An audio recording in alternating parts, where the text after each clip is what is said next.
पापा हो अपन पापा बगिया लगावेले बिचावा बैठवले राखवार बिचावा बैठवले राखवार चाचा हो अपन चाचा बगिया लगावेले बिचावा बैठवले राखवार बिचावा बैठवले राखवार गुड़िया खेलत अइली बेटी हो सुंदर बेटी लपकी बगिया में जास लपकी बगिया में जास घोड़ावा चढ़ल अइले दुल्हा सुंदर दुल्हा लपकी धरेले दहिने बाँ लपकी धरेले दहिने बाँ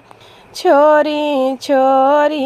ए दुल्हा हमरी दहिने बहिया बहिया लपसुकावार बहिया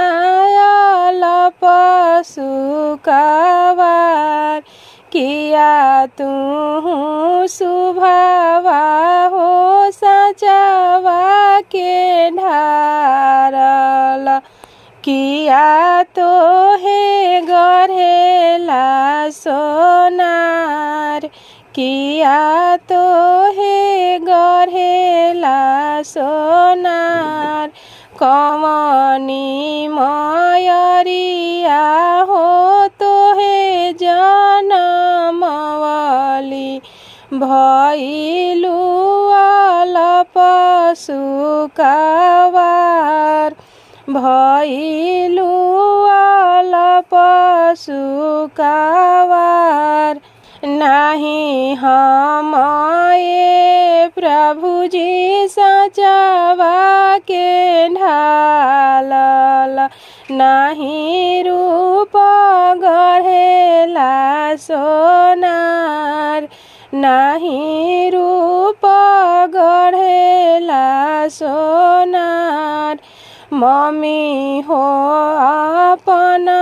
मम्मी मोहे जनमवली पापा